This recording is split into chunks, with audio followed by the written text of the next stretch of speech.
Pleasant good morning to one and all. Welcome to today's episode of Speaking Out, Exposing Corruption and Incompetence. Today, Monday, the 10th day of February 2025. Welcome to the start of a new work week. I hope you had a wonderful weekend. I hope you're looking forward to a satisfying and productive week. So welcome one and all. Welcome. This is a great day, Monday, the 10th day of February 2025. Another day that the Lord has made. Let's rejoice and be glad in it. Let's give praise and thanks for being in the land of the living. Welcome, my brothers and sisters. Welcome, students of Speaking Out. I noted Schoolyard jam-packed this morning. Program was scheduled just about 7, and I Schoolyard. I think for my recollection, it is perhaps one of the highest numbers we have had in the Schoolyard. Jam-packed, no space. So welcome one and all. Notwithstanding that, I will invite you to share and let the others know that we're on. And I say it's redundant for me to keep saying that we have so much to tell you, because by now you understand that when we come here Monday and Wednesday, the regular days, and then we'll be stitching some extra class, we have lots to tell you. And today is going to be no different. Absolutely no different today. We are going to bring you the credible, valuable information. My colleague CC, as usual, is already in the studio, waiting, ready, raring to go. And we scheduled at 7, exactly 7 this morning. And the students were already there rushing in to the Schoolyard. And when we went live a few seconds ago, school door open, people rushing to the school. The only thing I got to lament the fact that your day, almost 500 now on the live, we get 4 thumbs up. No more, not good enough. Now, I'm threatening to strike a long time now, and I've been persuaded that I should not. But I think I might got to strike for you to make sure that you show your appreciation, both by giving us a thumbs up, sharing the live, and in some tangible form. So welcome to today's episode. Welcome, as I've said, a great day. We have to always give praise and thanks for being in the land of the living. Give praise and thanks that we were spared to see this new day. Praise and thanks for being able to participate in this educational program. So yes, here we are. As I've said, we have lots and lots of students in the Schoolyard. So what we're going to do, and in the school at this stage, in the classroom, we're going to, as is the usual format, we're going to run the roll call, and once we finish the roll call, then we're going to make some announcements, and then we're going to get on with it, as the people will say. Some people, I don't know how they do it, but as soon as the program's scheduled, people are on this live. They're on this in the Schoolyard.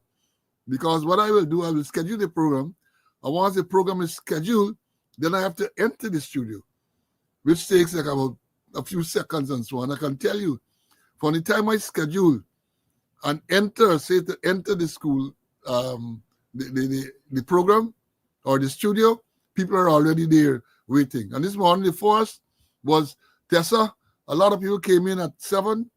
Tessa, Wayne from the UK, Barlett, Connor Rookman, Magnell, Kenneth from Maryland, Peter, Lucius, Maryland, but is in Guyana now, I am aware. Carlton, my squad mate, Lennox, Joan from New Amsterdam, Brian. Brian came in at 7:01. So the first set of people I called there, up to Joan, they came in at exactly 7. Then you had Brian, Evelyn, Brennan. Brennan, you're up early. You're close to the top. At 7:01 this morning, you're close to the top. Well, you're up to now. I don't think you've been able to make number 1. Sean is here. Gibbo, Mary from Brooklyn, Courtney from New Jersey, Magnell, who ran from the Essequibo Coast, Dexter is here, Ezzy, Winston from California, Desiree from Georgia, Raul, Pastor Smith is here, 9339, Marlon, Princess is here, Patricia, Puran, then it was Pauline, Vibord, the man from the East Bank, and the Vibords were there because this Vibord came in, followed by another Vibord, Lawson 9066, Lyndon, Diane, Wayne, Aubrey, 1953 Aubrey from Canada, Carl, 12352 Johnson, Evelina, Pinky, Forbes, Sandra, Clifton from Paris is here, all the way from Paris, Bonita. Then it was Francis Keith, Clarence, Emerson, Barbara, Charles Goodman, 9407, BX as we would call him. Then after, but BX is my squad mate, Taylor, 9556. Jakey is in the house. Denise Moore, she said, still in GT enjoying good weather. Cecile Award, Michael is all the way from in Baimadai. Lorna, it's good to see you. Lorna, 4913, I think it was, 4913. Adonis, Hazel, Carlisle, Floyd says now was 10688. Derek says, well, I had to mention celebrating a birthday recently. Clive from UK, 12789. Anthony, Orion from the UK. Lyndon, Kevin, 12729. I think he had 12729. So we had a man here, 12789. And then we have Kevin, 12729. Anthony, 11032. Earl, Pito, 8152. Cobo, 8218. John, Compton, Fergus, Ainsworth, 12505. George, Ovid, Carol, this Carville. Then it was Rhonda Lane. Then I'm still in the house. Sheena, Carl, my squad mate, 9414 from Arizona. Amanda, George, 8727. Edda, Harold. Then it was Claire, Valerie. And after Valerie, Felicia. Danny, 9731. Danny, Hazel, Umi, Rayburn is here. Pamela, Machu, Rhonda, this is another Rhonda. Malcolm, then it was TK from California, 9135. Anka Paul is here. Stefan, 12443. Pito, Selvin is here. Selvin said, good morning. Hope you have a great show. Selvin, as usual, we're going to have a great show today, I am sure. When you look at the number of students in the schoolyard, they anticipated a great show, and we're not going to disappoint them. Grace is here. 8948, Bristol is with us. 11872, Colin, Dion, then Salima is 17488 is here with us. Marva, Simo 0539, Diane, then it was Siobhan, Troy, Maureen, Terence 9795 from Canada, Trotty, Maxwell number was 11704 if I remember correctly. Bray, Denise, Brenda, Inferno Boss, Henrik is here with us. Jacko, Dorette, Ivor, Dennis, Aticia, Lorraine, Dwayne. Then it was Rohan, 12863 Rohan, 12863 Rohan Jawar, Sandrine, Queenie, Donna, and Donna came here again and she said she watching all the way from iFlot.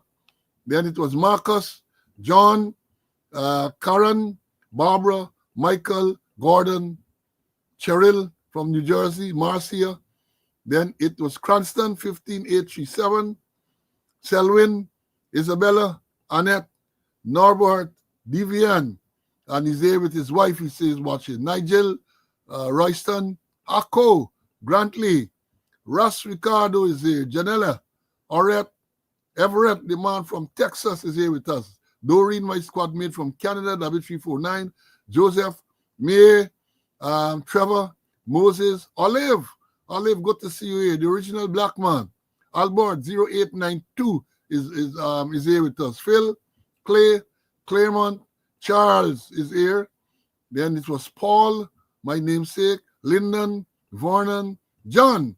Sorry I missed you recently. Paulette, Lyndon, Brad is here. Vashni, Marlin, Omar Farouk Muhammad is here with us. Welcome. Lyndon, Ezla, Mr. G is here.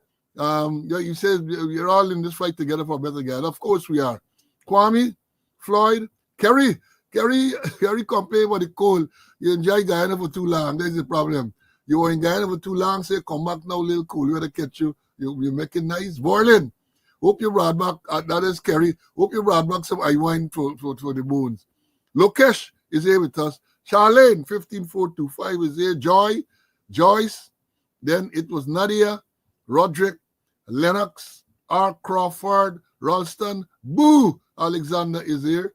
Parnell, Sean, Mr. XX. I remember Colo very well, 10933 Collison. I remember you very, very well, my brother.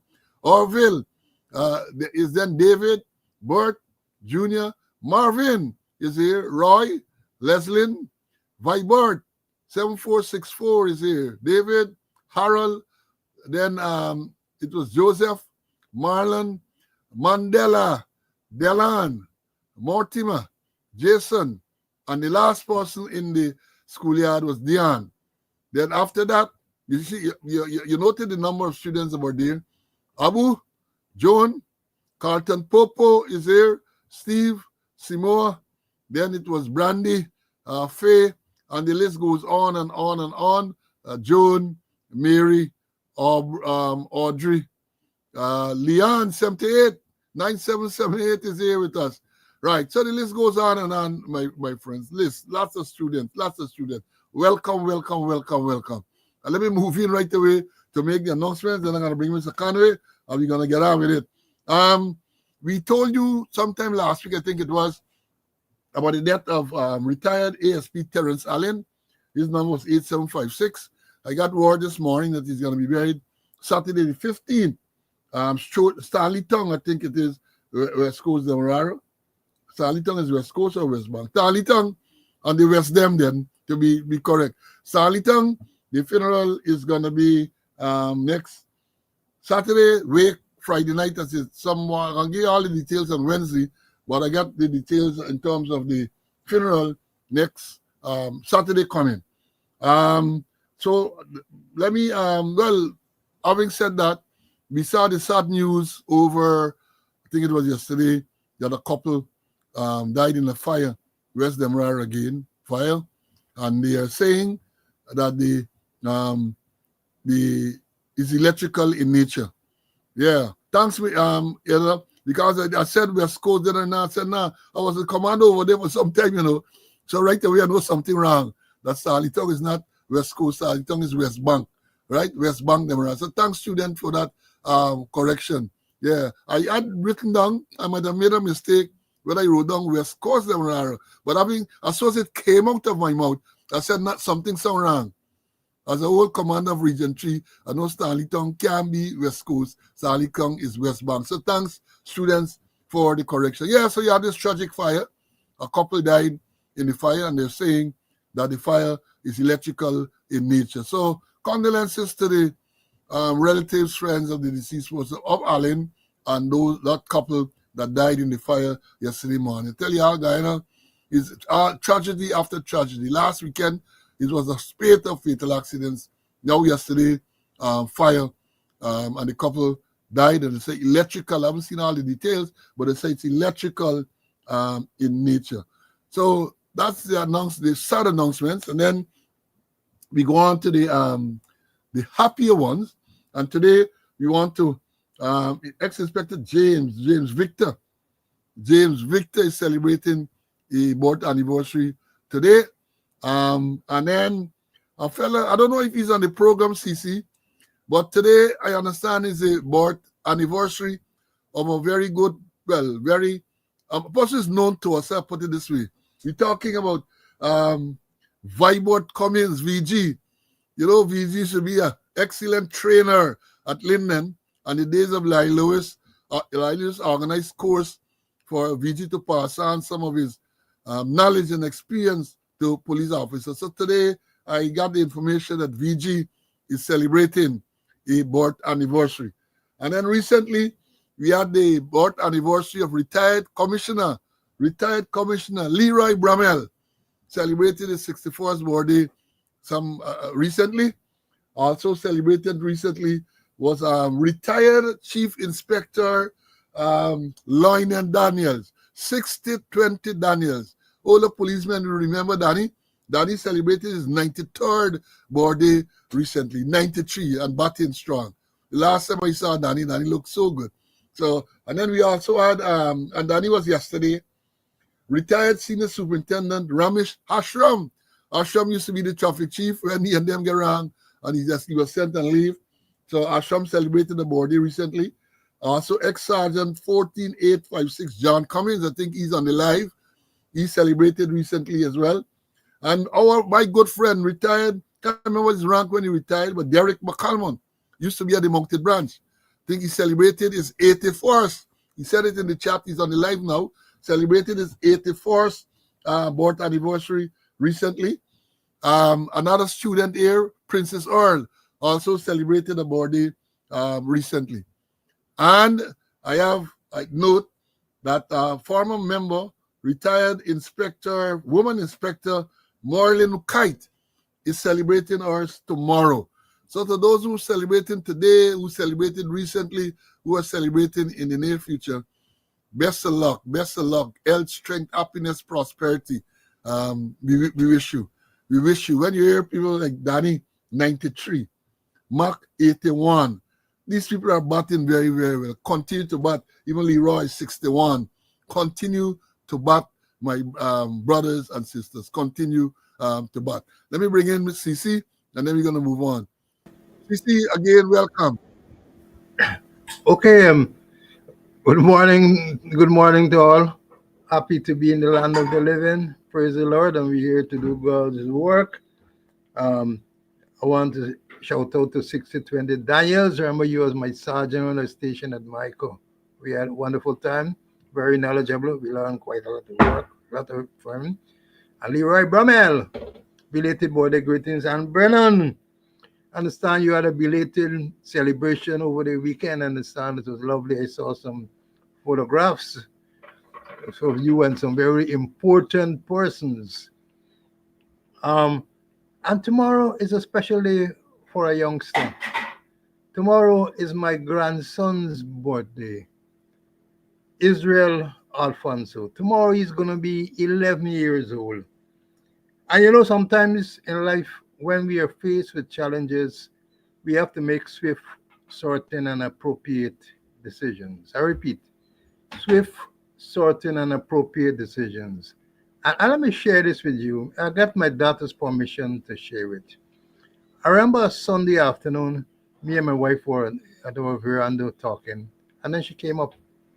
At the same time, she was undergoing a very emotional divorce. And she said, Daddy, I know what's going on. I miss a full stop. Sorry, I miss a period. And I do some checks, and I discovered that I'm pregnant, and I'm pregnant for a creep. So I stop her. I said, when he hustling you didn't know you was a creep. When you had to say you don't get married, you didn't know you was a creep. When you make two grandchildren, two granddaughters from you didn't know you was a creep. I said, praise the Lord. I've been begging you for a long time, and that is my grandson there. And my grandson is coming. I'm going to bring my grandson into the world. Tomorrow he's going to be 11. He's the love of our life. And he's keeping his grandfather very active, both emotionally and physically. And he has some fighting qualities like that powerhouse, that country in the Middle East, Israel, that we name him afterwards.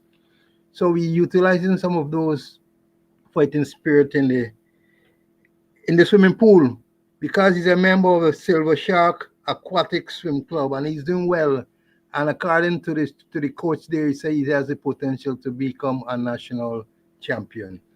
But I know for the grandchildren, we always keep a little celebration. And he makes some early requests. And I said, hold on. Let me tell you something. Your grandfather is a pensioner. And he uttered some words that his sister had uttered. He said, well, I know my grandfather is a pensioner, but you're going to spend some of the pensioner money on the grandson that you beg mommy for. Well, he's gonna get his wish. So Israel, happy birthday to you, and maybe you continue to be the good boy you are. He's a top student in his class, and he's doing well. But I'm saying I had to make a swift, certain, and appropriate decision, and we're enjoying him tremendously. Right. Happy birthday to your grandson in advance. Now, somebody said that Inspector Joe, a retired Inspector Joe, also celebrated a birthday recently. So happy birthday to all, including Inspector Joe. Now, remember to this, people gonna, I know you have a comment on me short and so on, but remember we're into Black History Month. We're Black History Month, and therefore I think it's appropriate to wear the colors what associated with the continent.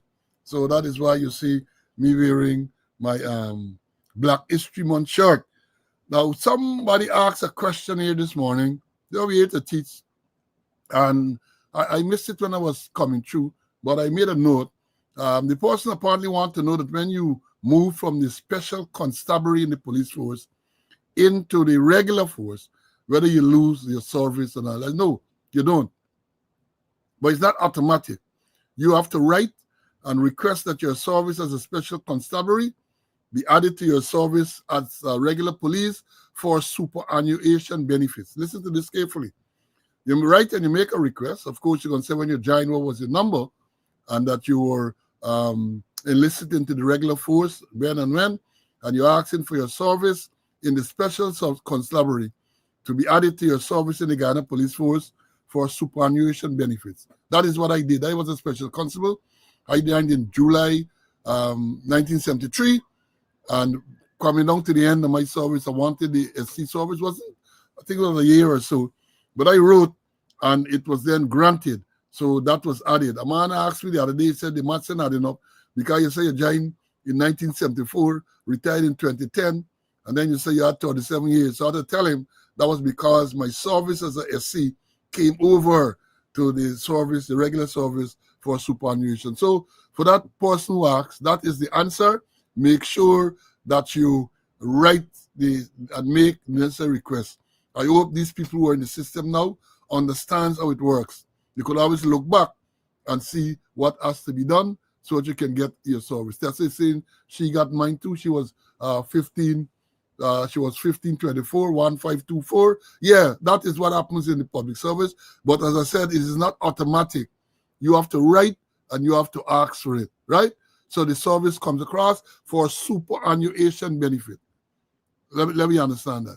Good, all right. I see Dennis is saying the only daughter had a birthday tomorrow. Again, congratulations to all those who had birthday recently, and all those who have today, and all those who are going to have in the near future.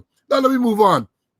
See, the first thing I want to announce to the students is that, on this program some time ago, we talked about this executable businessman who assaulted the police. He was charged. Then when the matter came up, he did not attend court. So the matter was tried, what we call ex parte, meaning behind his back. And of course, once the matter tried ex parte, you don't get sentenced. You at least you will be found guilty. He was found guilty and sentenced to 1 month in prison.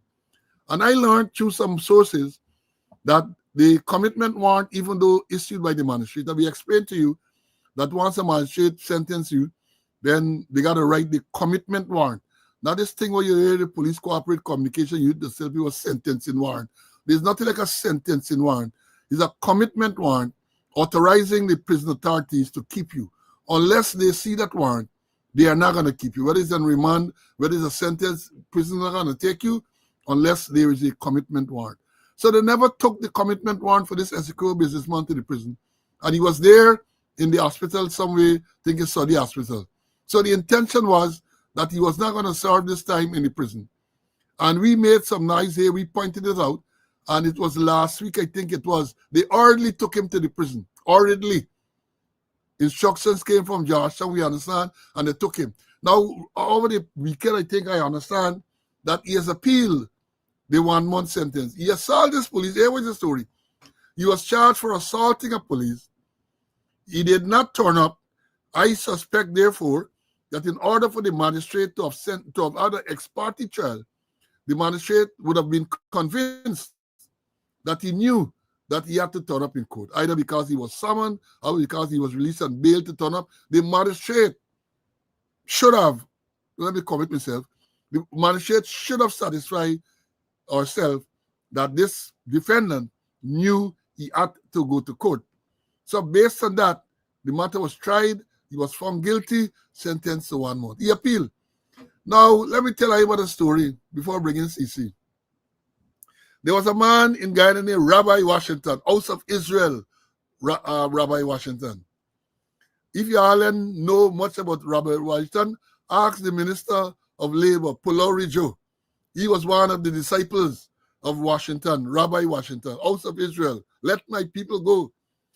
Washington was charged, I think it was manslaughter or something he was charged, and he was sentenced to some period of imprisonment. And Washington appealed the sentence. Rabbi Washington appealed the sentence. When they go up to the appeal court, they had on some more time. So there was a big joke about it. That's one of the things you just peel. Because if you have an orange or your banana, when you peel it, it becomes smaller. Once you get rid of the skin or the rind, as you call it, it becomes smaller. In Rabbi's case, when you appeal, the sentence gets bigger. So I'm hoping that this executable businessman will get 1 month for assaulting the police. When it comes up at appeal, that they will see that perhaps that sentence was too lenient and they're going to add something on it to send a message to all these people. No matter how powerful you are, no matter how well connected you are, this country or no country should tolerate you assaulting a policeman. So let me see. I'm going to follow that carefully to see what happens. See, you remember the case of Rabbi Washington, I'm sure. I remember very clearly. And remember he said when you peel a banana, you get less. And he appealed a sentence and he got more. So the thing is that, going back to the businessman, I'm sure the magistrate had to be satisfied that either he was properly summoned or he had a recognizance at 10 court and he didn't turn up. And that's the only way you can do ex parte trial, where you convince that, hey, that person knew that he had to attend court, either he was summoned or he had a recognizance or something to attend court. And I hope that not only he, but persons who have unlawfully assaulted police officers, that the court deal with them very firmly. Not all the time the police are right, but when the police are within their rights, the court should take drastic action against them. And the 1 month sound very lenient to me, They talk about 18 months or something like that. Yeah, the man get the audacity to say you're appealing. So let me see what can happen. Let's see what will happen. The man got connection, because remember it was reported that is the man who does entertain the PPP bigwigs when they go to Mexico. He has some restaurant or something like that. So apparently the man has linkages. Let me hope he get a link straight to the prison for a longer sentence. Now, I love my students, I love you all. I love you all. Last week, I should have mentioned that at the start, we had this special on Thursday. Friday, Wednesday, we had a program. And then at the end of the day, Friday, after the program, we learned that Calvin Brutus, Assistant Commissioner of Police, who was charged with, 261 criminal charges, the Police Service Commission dismissed him. They set up this tribunal, or as the sergeant said, the tribal union. And the tribal union operate with breakneck speed. I think they were giving account to what they say. They are up to sometime later this month to submit this report. And within 2 weeks, they committed an inquiry and submitted a report on which the Police Service Commission acted on, and they dismissed Calvin Brutus. Now, again, I say, I owe no brief for Calvin Brutus. Calvin Brutus has done a lot of wrong. I don't think we have time today to go in it. I see some rank wrote something on social media, what Brutus did to him. Briefly, man said he was there somewhere on the East Coast, working, something happened, and he worked for 4 months. They had him working compound century or something over 4 months. And when he got any complaint, next thing he get dismissed, even though he was working. And he's alleging that Brutus reported that he was absent And he disputed that. So he went to see the commissioner, he said. He didn't say which commissioner. And they disputed that. The man said I wasn't absent. I was working at compound sentry 4 months straight. They had me compound sentry. I walking and so on. And then when Brutus asked him about apparently he had some beard, and then he wasn't being paid. So the man said, "Well, me and get money for shave and all this everything." Brutus caused him to be dismissed, and even when he was dismissed, they got him working, claiming that he was absent. Now I went to see the commissioner to make out the case.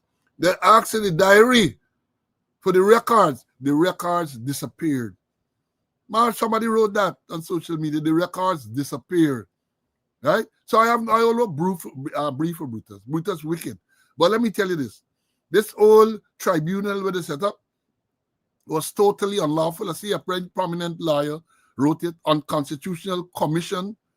And therefore, if the commission was unconstitutional, they had no authority to set up a tribunal. The tribunal itself is in conflict with Article 212 of the Constitution that spells out to whom the authority can be delegated to deal with disciplinary matters, other members of the commission or policeman, none of the people. Lal, who was the chairperson, a member of the commission, nor is she a police. Silal Prasad is not a member of the Police Service Commission, nor is he a police. And the other man, Kiyomo Griffith, is not a member of the commission, and he's not a police. So the Constitution, Article 212, that would have been clear violation of Article 212. And then they violated the Police Act that they claim they're going under. They said a charge under Section 4Z for conduct to the prejudice of good order and discipline. But then they ignore the way the same act, Section 5, says our matter should be investigated and who can investigate.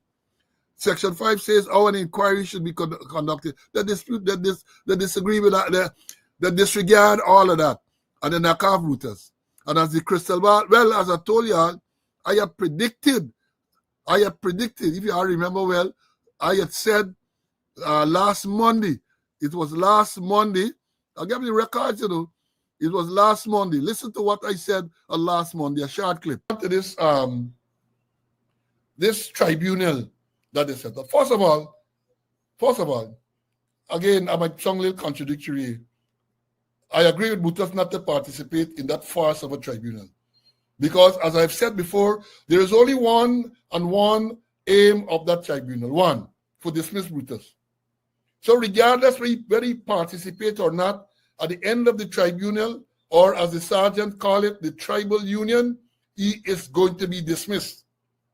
So very soon we're going to be up to say on this program, former Assistant Commissioner Calvin Brutus. I am convinced that the purpose of that tribal union is to dismiss him. Right? That's the purpose. So well, you see, that was last week Monday.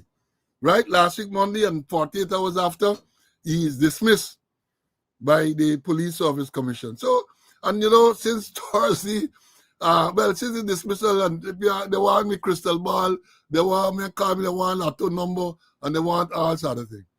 Now, what is going to happen is that most likely, Brutus is going to challenge the decision of the commission to dismiss him on several grounds. He has several grounds to use. And here, when I talk this, I'm not trying to help Brutus necessarily. But there's something they call the rule of law. There's also what we call the respect for the Constitution.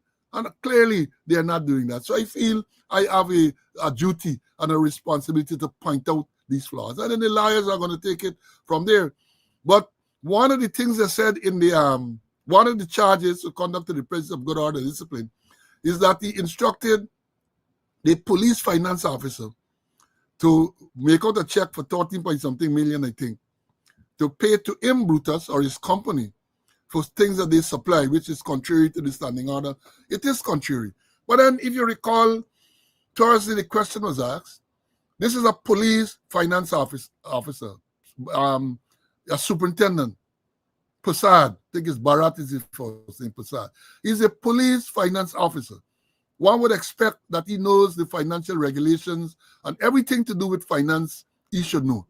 And if it is that this Assistant Commissioner Brutus, as they are claiming in the disciplinary charge against him, bully, give this unlawful order and bully to make out this check payable to a company that is controlled and owned by Brutus. That is the allegation. This finance officer did not see that this is wrong, and to tell Mr. Brutus, sorry, I'm sorry, but I can't do this because it is not lawful. All right. So let's assume that he did that, brought it to Brutus' attention, and Brutus might have been very belligerent and said, look, I am ordering you, go and do that. As we have said before, you cannot be compelled to carry out an unlawful order. That is well established in law. All right. So Brutus bully. Brutus now listen to you. Wait, did he go to the commissioner and complain to the commissioner? Sir, this is the story. I told Mr. Brutus that this thing cannot be done this way. It is unlawful. It's against the regulations and all that. He's insisting. He's bullying me. And did he tell the commissioner? Now, we left it there Thursday. But one of the students pointed out to me we should have taken it to another level. If he did tell the commissioner, if he did go to the commissioner and complain to the commissioner to what Brutus is trying to get him to do, and he complained to the commissioner, and the commissioner did nothing, telling, well, look, Mr. Finance Officer, you are not to prepare any such check. Did he do that? And if he did tell the commissioner, what did the commissioner do? And that is why I continue to say that this investigation that Soku did, Jack Dio and them saying, oh, thorough investigation, nonetheless, and all them, is not a thorough investigation. Any investigation of this nature would have included all of that. All of that would have been brought out. What did the police finance officer do when he's given this unlawful instruction by the Brutus? That's what they claim that he bullied them. That he bullied the finance officer to make out this check drawn from the police central welfare fund to pay for government government supplies. A police finance officer, you want to tell me he did not know that he couldn't do that? You're blaming Brutus alone? Yeah, Brutus is complicit or guilty, but can't be Brutus alone. All those who facilitated that process, right up to the commissioner, should have been there holding hand with Brutus, charged jointly or separately for the misconduct in this thing. But the charge Brutus, rightly so, I believe he should be charged criminally. I can't see again how you brought these criminal charges, 261, are using the same set of circumstances to bring disciplinary charge. That is why I say that the only purpose of that tribunal was to get rid of Brutus. Unlawful, illegal, unconstitutional, they men care. They don't care. Charge it, we can get rid of it. Then you go and fight in the High Court, let them fight all the way to the CCJ, we don't get rid of it. And then we're going to use that now as political fodder to say, you see, we catch a man, senior police officer, committing acts of corruption and da-da-da, and we have him before the court, we're not holding back. Yeah, that's what I'm going to do. But what happened to the rest? I will continue to ask that. What happened to the rest? What happened to the commissioner?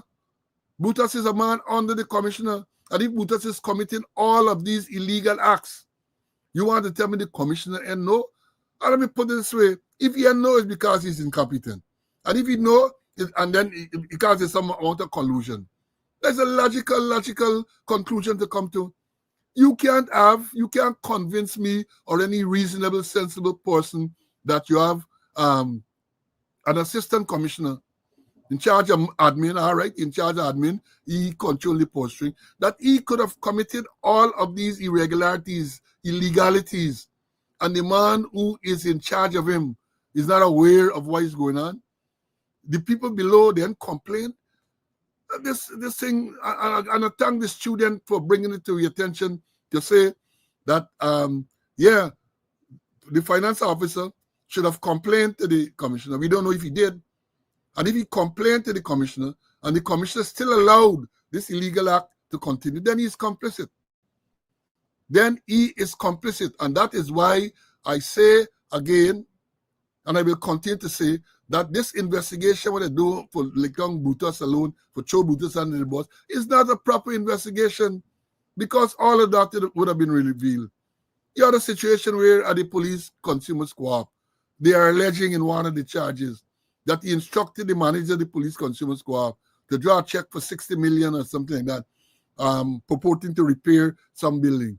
And the money must be cashed and handed to him. That's what they say. That is what the allegation is saying. Wait, what happened to the manager? The manager know that they're wrong to bring it to somebody else's attention. As I've said, we used to get we had meeting, consumers meeting every week. And the manager had to present financial statements. The old breakdown in the system. And I believe this breakdown wasn't accidental or coincidental. It was deliberate so that all of these acts could have been perpetrated. And so then, again, what happened to the system? Where was the commissioner in all of this? Where was he? What did he do? What type of control he has? There is no way on God's green earth that Brutus by himself could have been all these enough criminal acts that they are alleging. No way. People have to have been complicit. Right up to the finance ministry, the Ministry of Home Affairs, the PS, who is the accounting officer for the police force. All of them should have been investigated. All of them should have been before the court. But no, apart this thing going to places that don't want it to go. If you want to do a thorough, proper investigation, it will go to places that they don't want it to go. So they're throwing Brutus under the bus. They're throwing Brutus under the bus. But let's see what will happen. As I've said, and I'd like to talk these things before, Brutus is alleged to have said at the start of it, he ain't going down alone. Right? Well, you're going down now. You're an ex-assistant commissioner of police. Not like me and Conway retired. So even though they have that job of say, Slow is a disgraced former senior police officer, that is only he could say so. People who know me and know of me would never say so.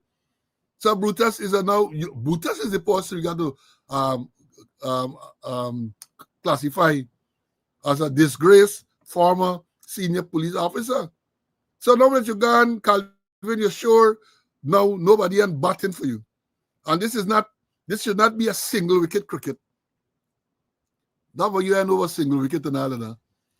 But this is not a cricketing lecture. But I guess single wicket. This has to be a proper cricket match with a lot of fielders and batsmen. Now no single wicket. Where you going down alone? Like if you call your bluff, like in the bluffing when you say that you get thing and like Jagdio, right? Because Jagdio say you can let the cat, you can let dog, you can let pick out the bag, they make it. So maybe it's time for you to let out, why you got to let out of the bag? Former Assistant Commissioner Calvin Brutus. Perhaps it is time that you let us know. You have been giving us some snippets to talk about the chairman who get police vehicle and police driver. You talk about Awawan, other things. We want to know that. We don't want to know that. We want to know who was involved in this scheme. In this scheme, because we know you alone could not have been involved. We know. Because remember you had you and the commissioner, they applied for land on the highway, sandpit and all them everything. Talk more, man. Talk more. Talk more. Guy needs want to know the truth. Guy needs want to know the truth. And let me tell you this before I give Mr. Conway. Speaking out is always there, if you want to come as a guest. If you want to come as a guest and speaking out, anytime, whether it's on a regular schedule or whether it's some other schedule, just hit me up, man. Hit me up. And we got to organize a special for you to come and for you to say what you want to say. Of course, we can make sure you don't come in here for libel nobody for give you trouble because we can be the publishers and so on. But we can follow certain rules. And if you want to come, either by yourself or with your attorney, let us know, man. This forum is going to be available for you. Let me give us a Conway. See, let's think about Brutus again. You got to keep going over it, But you don't want to sound like a stock record, but it's important to point out these things. Go ahead. All right, I concur with you that he can come, but let me warn him he's going to be a Travis Chase type of interview like what he did with that doctor who flew in from the United States of America to embarrass himself and to cry on the program. But getting back to Brutus, I can recall in the early stages, we were very senior finance, a man from the finance department said that Brutus told him, when you see my signature, don't ask any question, you just comply. When you see my signature and document, don't ask any questions, just comply. And I recall, I think it's about 20 something people, they got moved out from the finance office. 20 something. And they put in their own people they could control. When they see Brutus' signature, they say, go along, or when Brutus had to do X or Y, they go along and do it. But by the Q, I agree. And where is the commission all of this? Where is the commissioner? Where is the permanent secretary in all of this? Where did that? It can't be a one-man show. It can't be a one-man show, and it gotta be like test cricket too. Umpires, third eye, and all kind of thing there. Where are the checks and balances? None was available. None was available, and then getting back to that fraud that is they set up there, to convict Brutus, that was unconstitutional. That was illegal, and anything that is illegal, anything flows from there, had to be illegal. Had to be illegal. But as we said, the whole idea was to get rid of Brutus, let him go to the apex court, and then if the apex court say you get off, they can't force the police force to take him back. They say you can't force an unwilling employer to take back a willing employee. So the whole thing is that it's not only Brutus alone. Others have to be deeply involved. And apart from that, too, there's an audit section from the audit department. They get an office right at headquarters there. An audit section, they get personnel right there. What is the audit section doing? What they doing? Just commit police headquarters and walk out? There is an audit section at police headquarters. I wonder what really they're doing. So this tribal union, what they had, and that was it. You can't call it nothing more than that. The sergeant was right. It's a tribal union, unconstitutional, illegal, and anything that flows there had to be illegal. It had to be illegal, but it was designed, was conceptualized, designed, developed, and implemented strictly to get rid of Brutus. Brutus got to take it from there. Yeah, that's what students say. When we ask what the commission doing, they say they basically counting, making wedding plans. You see, he was a wedding planner. He was making wedding plans for the same Brutus, when he should have been overseeing certain things. And since then too, Wednesday Brutus dismissed, we learned on the 5th, immediate effect, Brutus dismissed. Not a peep from the Minister of Home Affairs. I'm not aware that the Minister of Home Affairs has said anything. The Commissioner of Police, nothing. The Police Corporate Propaganda Unit, as far as I'm aware, nothing. Not so long ago, we told you, I think it was the Bahamas, where a senior police officer was arrested and accused of being involved in drugs.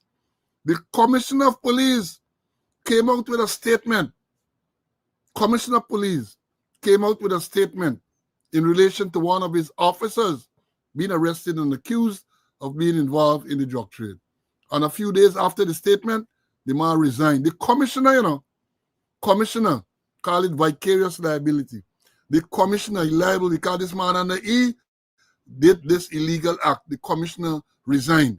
In our case, Guyana's case, we have a case situation where an assistant commissioner charged with 261 criminal offenses. Up to now, the Minister of Home Affairs, as far as I'm aware, the Commissioner of Police, they have come out with nothing, They haven't said anything to try to reassure the public that this is an isolated incident, it's an aberration. No, nothing. Fast forward to Wednesday. The man, Brutus, get dismissed from the Service Commission. They tell you the reasons for this man being dismissed. And the minister has not seen it fit to face the public. The Commissioner of Police, Clifton Akin, has not seen it fit to, when he can't face the public, to issue a statement. The Police Corporate Communication Unit, if it was something against me or Conway or someone in the opposition people, quick time, they would have run out. quick time with around with the propaganda. But you have a situation where a senior police officer, assistant commissioner, at the time when they claimed that he was doing all these illegal acts, he was the de facto second in command of the force, in charge of admin. Because we tell you, admin is the place where a lot of stuff is being done, and all the money and so on. They have not said a word. And that, the silence of the minister, the silence of the commissioner, and the silence of the corporate communication unit speaks volume. The fact that they remain silent in such a situation. And I close this part by saying again that at Soku, being embarked on a proper investigation, follow the leads. Brutus alone could not have been thrown under the bus. A lot of other people ought to have been involved. They were either complicit or criminally negligent to allow this to go on. Criminally negligent, can Brutus write them check? What they talk about? Did Brutus write the checks himself? Did he prepare the vouchers himself? Did the people who were made to prepare these vouchers and write these checks, they did not see what going on? Who signed the checks? Who signed? I know most times you this thing, I know one man signing no check. No one person. So all of this, who signed the checks? All of those people should have been facing the music, all of them. But the tribal union is set up zeroing on Brutus alone because they were instructed to zero in on Brutus alone. As I said Thursday, not for one moment should you, the students, or any sensible person believe that the Police Service Commission, on their own free will and volition, decided to select Sashona Lal, the Assistant Solicitor General, Silal Prasad, a former Commissioner of Police who works, I understand, it is alleged that he is employed by the Ministry of Legal Affairs, and Kioma Griffith. You think it's the Police Service Commission sit down and decide these are the people we're going to put to form this tribal union? I say no. It is my belief that those names were given to them. And Jaigobin Jai Singh, the Secretary of the Police Service Commission, and them just rubber stamp it. They might not have even met formally to discuss the issue. They may not have even met formally to discuss the issue. That's what we have. And when you bring it out there, they're going to say Slow and Conway causing disaffection and all sort of things. Well, let them bring it on, man. Let them bring it on. Because we're talking about something that any sensible person can see. Any sensible person can see. And you know, I almost forget this, but see, I'm going to ask you to comment on this. Look how this world stay. This same Police Service Commission that Calvin Brutus arranged to be put in place. Can remember, is he held this illegal meeting for the police association, installed Prebnerine as the secretary, as the president, or as the chairman, whatever the designation is styled. They put these people, they set up this name, the names were given to them. They send the name to Parliament. Parliament send the names to the president. President select the bishop as the secretary. That same service commission that Brutus instigated to get rid of Slow and Conway them and so on, and that same commission come back and dash this cowboy in. Life is a bitch. I shouldn't say that. You have to forgive me. Karma is a bitch. Life is good. Life is good, but the world wrong. What goes wrong comes wrong. The same commission, he installed Prebnerine as an inspector to lead the commissions. Prebnerine then submit names that were given to them. I know that. The names were given to them. Names sent. Commission form. The same commission, less Mark Conway who died. Same commission, less Mark Conway. Right? Dash it funny. He left his posterior exposed, and the man walk into his kitchen. Calm is a bitch. Let me bring him Mr. Conway for him to comment on that part. See, the same commission that he arranged. Look what they do to you. And I remember, and it all boiled down to trying to get rid of us from the service commission, Remember word has leaked out that the police association before, because of our excellent work we were doing, the fairness we were exhibiting, they plan to nominate us for a second term. The word get out. And then is when Brutus sprang into action through the politician. He held a meeting, served as a returning officer, disenfranchised thousands of policemen because the policemen got to select who they want to represent the police association. Held a meeting and came up with Premnerine and others. Premnerine later become a triple jumper, and they told them, hey, we're going to send these names to y'all. Yeah, send these names to Parliament so it could go through on his way to the president, and we're going to reward y'all. And all of them get promoted. All of them were promoted. Premnerine became a triple jumper from inspector to superintendent. And it was Brutus who created it. Is he created the police service commission? Give them, they got the names went through. Now the same service commission turned back upon Brutus. Same thing. I remember Happy held another election the same day. The previous commission returned, the previous police returned. Happy vitiated both. And then he get called over the coals, house in Rob Street, Carmichael Street, a building northwest of Brickdam police station. They roasted him. And then he said, due to mature thinking, the one that selected Premnerine, that and others, that was the one that they installed. So it's coming back, it's coming back because Brutus set it up. He was instrumental. He played the leading role. He installed them. I said thousands of police were disenfranchised. You think it's only regional and national election? They said people get disenfranchised. Police get disenfranchised. When Premnerine and others became chairman and other members of the association, but come back and hand Brutus. They say when your own dog bites you, you are well bitten. Yeah, you're well bitten. You don't get rabies. Now, look, I got to complain. Look at the thumbs up. Umi, I know you just keep them online. 30 thumbs up with the number of people we get. Something is wrong. Continue to share this program. Continue to share the live.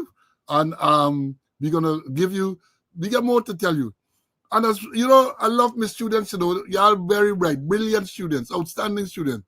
Somebody pointed out, it's only last week, I think it was, that he complained in the same Premnerine training. Remember the thing? The same Premnerine, who is the head of special branch, that he installed as a chairman of the police association. Premnerine, he complaining now, Premnerine, what you following me for? What you following me? Premnerine trailing me around the place. Maybe he trailing you so that he can get more promotion. He could get the names, or he could provide you with the names, or for you to provide him with the names for the other commission. Because this one life must get a couple more months. So that is what Premnerine might have been trailing you for. That is what happening. Karma, that is what happened, karma. Folks, share the live, continue to share. Let me tell you all about a new development over the weekend. We tell you about the disunity, and we tell you about what's going on in the police force, the High Command, in particular the High Command, right? Chaos, crisis in the command structure of the force. And not only with the Brutus issue where he's accused of all this thieving and so on, right? Not only with that matter. There are other issues. Yesterday, I think it was, Travis Chase. And let me tell you all this. I've said it before, and I say it again. Travis Chase, Gordon Mosley, to me, they have the social media posts, HPG 19 News in case of Travis Chase, and news source in the case of Gordon Mosley. I have them down as being very, very credible. So whenever I see anything posted by them, I tend to believe because I know they're not going to put things there that they can't back up. So yesterday, Travis Chase posted, breaking news, clandestine moves are being made by the powers that be to send Assistant Commissioner of Police and Commander of Region 5, Corley Simon, on administrative leave. Nightly News has been reliably informed that, quote, that the powers that be, end of quote, have accused the senior cop of, quote, leaking the truth, end of quote, behind the January 2025 fatal shootings of a mentally ill man, another man by the police at Ariel Maikoni, to president of the Caribbean Guyana Institute of Democracy, CGID, Rickford Burke.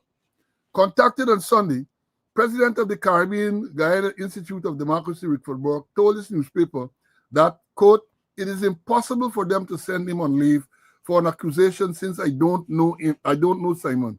Never spoke to him, and it's completely false. I must emphasize that both Mr. Williams and Mr. Pierre are connected to the Burke family by blood.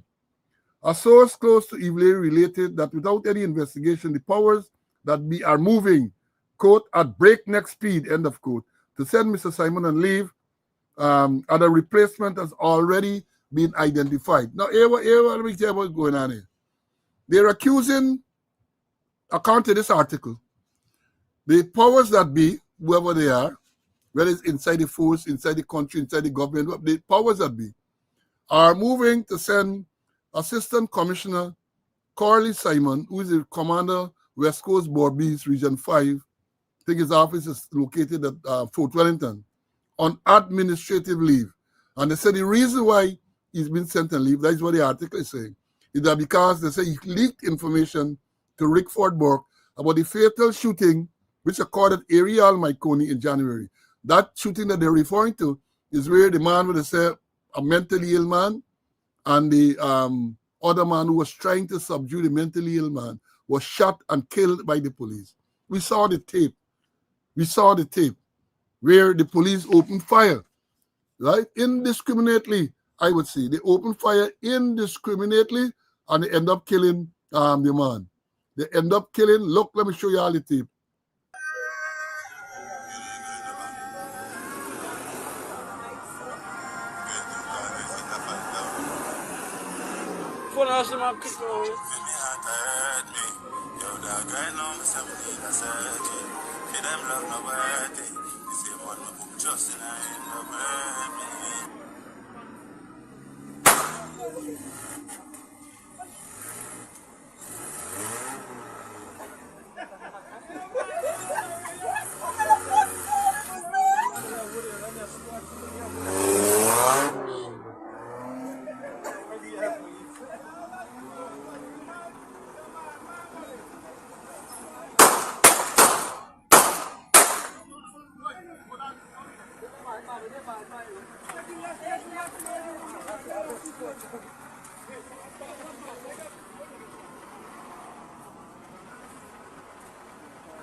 What is the incident they're referring to? As we saw there, police shot the man. Well, then we learned later it's not only the man, what they claim man was just showing son to the police, but there's some other man who intervened to try to subdue this mentally ill person. He was shot and killed too. And what this article is saying, Burke claimed that both Mr. Williams is the man who intervened to assist, and the man who died, Pierre, are connected, the family members and so on. That's what it said, right? So this thing somehow that they're trying to move because they're claiming, according to this article, that Simon, the commander, leaked information to Burke. But I don't know what information there is to be leaked because if for argument's sake, the thing was there all over the place. We saw what happened. Why information got leaked? The family said that when the postmortem was done, the mentally ill man had multiple gunshot wounds. So too did Mr. Williams. Only police fire. So what is there to leak? I don't know. I can't understand. If I'm not saying that thing was leaked, but I'm saying it's difficult to rationalize what they are saying. And this morning, according to Quick Fix, done a statement. The Ghana Police Force would like to refute a media report yesterday, Sunday, which insinuated that, quote, clandestine moves are being made by the powers that be to send Assistant Commissioner of Police, Commander of Region 5, Corley Simon, on administrative leave, end of quote. The GPF administration would like to inform the media and the public that there is no truth to this misleading report, Assistant Commissioner Simon remains in charge of the Regional Police Division 5. That's what it came out this morning to say. But this is reminiscent of the incident at the airport when the police decided they were going to move the assistant, the officer there, who was in charge, the female officer, because I think it was Brutus' wife was allowed to leave. And then there was an uproar in social media, and then they came out to say nothing of the sort. Look, this police corporate communication unit has absolutely no credibility. And if I am to believe, if you have to look at it, I will believe Travis Chase long before I believe them. Because Travis Chase is a much more credible source than the police corporate communication unit. And I'm saying again, the fact that Travis Chase published this yesterday, I believe is source, he has good source, unimpeachable source, that they're planning that. And I suspect now, as I did in the case of Aris, I think the girl, the name, the police officer there, they come out with a statement to say nothing of the sort, nothing of the sort. They're up on the back foot now. They're on the back foot. So whatever they wanted to do, they're going to pull back for a while. So the officer still has to be careful because they are vindictive, they are petty. Still has to be careful. Still has to be careful. Let me bring you Mr. Conway to obviously on this letter or this article from Travis Chase, which says that they're planning to move Simon. Send him on administrative leave. Not only move, send him on administrative leave. Your take, my brother. I don't know what is there confidential or what secret that the officer Simon had leaked to work. The thing was on social media, all over the place. The thing, the information. This is clear that the man who walked from Novar to Dundee to Ariel. It is clear that two persons died, the man and the person who trying to go to the police assistant was shot, as far as concerned, were murdered. And what they're doing is they're shielding, because it's not only the policeman in uniform that we saw discharge is wrong. A plainclothes policeman, a undercover policeman with a rank of a sergeant. He was once working in the narcotics. He's in the region there. He's from the area there. His uncle was injured by the man. They say he was a madman. And he was there. The information we got from Richter says that he was driving a dark color car, highly tinted, and he discharged several rounds from his firearm. What happened to the postmortem report? They didn't find any spent shells. They didn't find any warheads. Huh? Yeah, nothing but the postmortem report. Huh? No spent shells. No warheads. And then remember Simon. Don't forget when Minister Ben sent on a Christmas Eve day, a couple years ago, sent a directive to Happy that the foreign office proceed with criminal charges against the foreign officer. Simon was one of them. Simon's name was there. It was surprising that they promoted him. And only that, he's highly qualified professionally and academically. He has a master's degree. Not like the one in Region 6 who got a degree from the University of Palmyra. They say he couldn't go to IFLOT to get a degree because he had to cross the Kanji River, the Borbis River, the Abai River, the Maikoni River, the Maika River, and Dema River before he could reach to IFLOT to get a degree. Therefore, he went to Palmyra and he got a degree. Simon, that division there is too small for Simon. Simon should at least be in Region 6 Commando or 4A. But they sideline, and they want to sideline it so that they'll have no black assistant commissioner of police performing duties in the Guyana police force. There's intention. Remember we saying the Indianizing the command of the police force, Indianizing the command of the police force, and also the Indianizing the police force because here the president said some retired forensic expert from India either coming to Guyana or he came to Guyana and he's setting up the forensic lab there when they already have one there.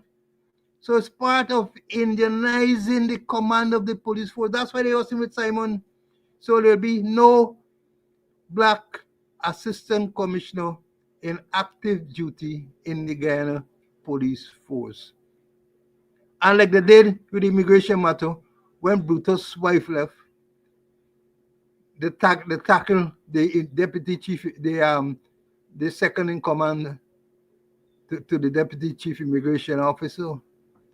And then when the story burst out, they said, no, she wasn't removed. She wasn't removed. When she was removed, and she wasn't removing the right thing, but she removed verbally. You just get verbally, hey, go and take over, and the letters will follow. So the whole thing is a plan, and part of the plan is to Indianize the command of the Guyana police force.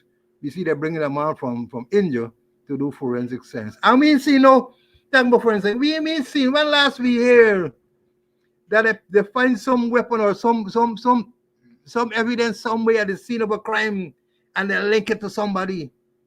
When last you find that all these guns have been used in all these pensions that they find there, this gun that they use at Rosal is much the thing that was used at Rosignol or somewhere. So you don't get to know much.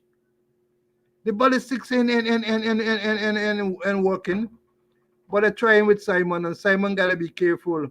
And remember, bend the right happy and say proceed with criminal charges against, and he lists them. And Simon was one of them. And so far, Simon was the only one who get promoted.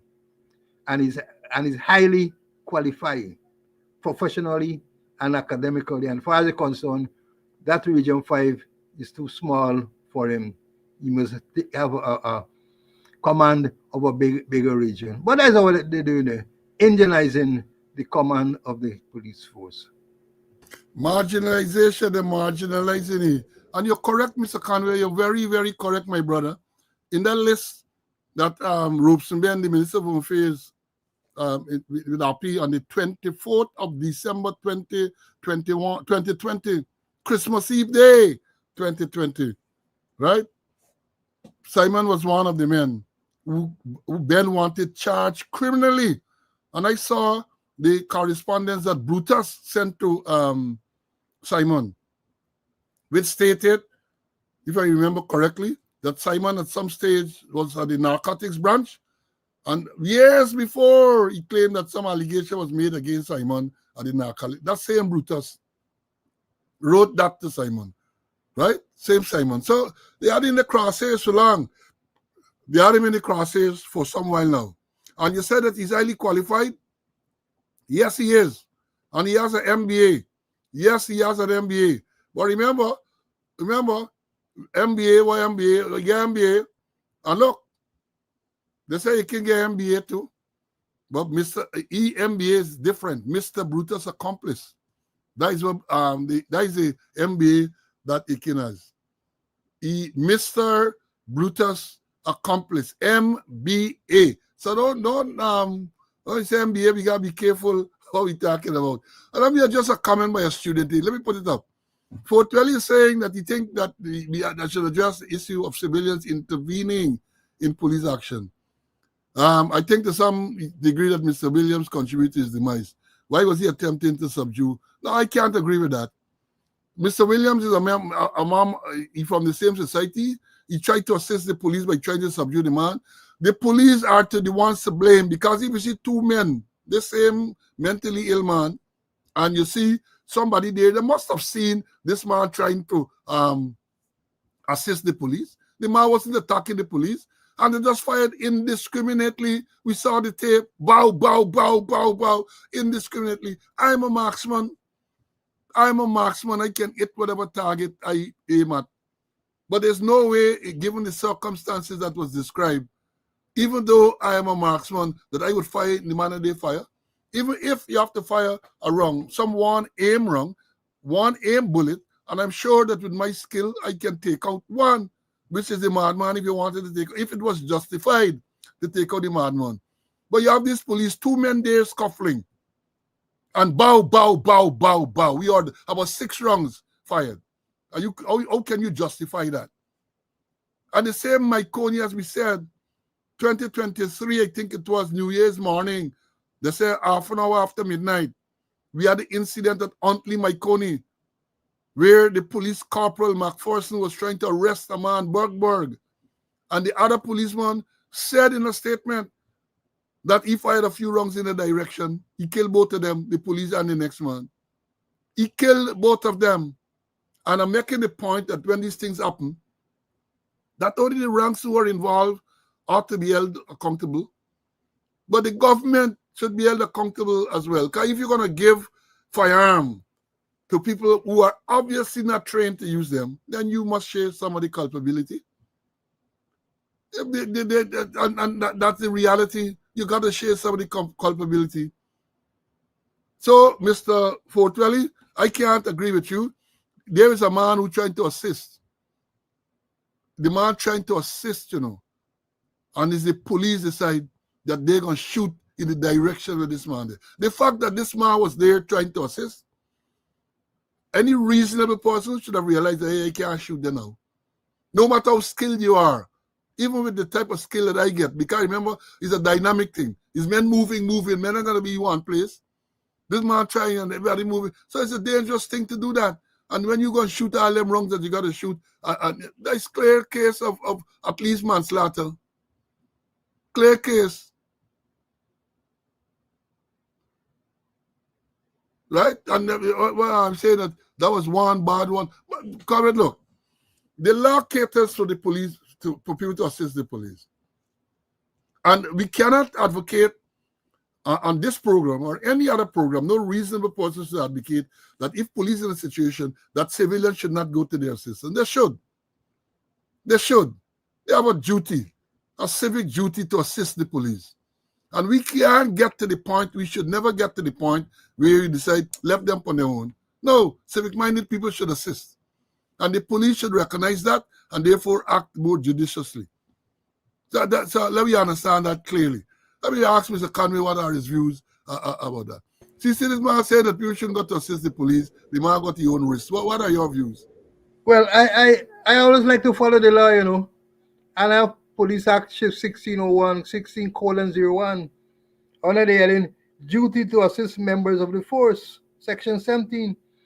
Any member of the force may call on any person to assist him if, while acting in the execution of his duty, he is resisted or assaulted or is otherwise in need of assistance, and anyone so called who, without a reasonable excuse, refuses or neglects to render assistance shall be liable on summary conviction to a fine of $9,750 or to imprisonment of 3 months.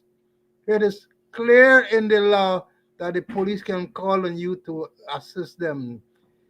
But if you're going to, if you without a reasonable cause refuses, you could be charged, you could be fined, or you could go to jail.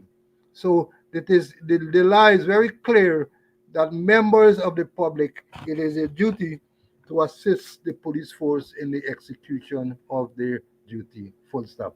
Yeah, they have a duty. They have a legal duty if called upon to assist. Let me understand. We know the situation in Guyana. We know the situation. We know it's very difficult given the relationship with the police and the members of the public and so on. But there's a legal obligation.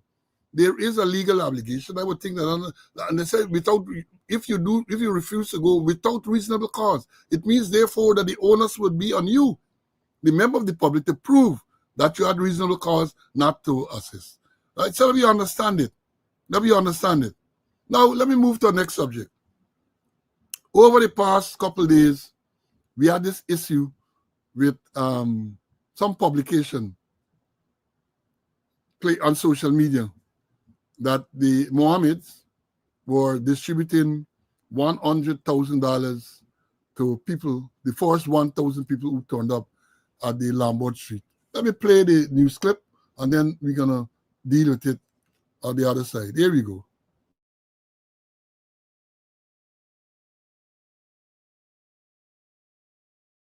A social media page that goes by the name of Guyana Daily News came in for strong criticism today after encouraging persons to head down to the Mohammed's Enterprise building to receive $100,000 cash from the popular business family. From as early as 3 o'clock this morning, persons were spotted in lines outside the business place on Lombard Street, unaware that there was no giveaway taking place.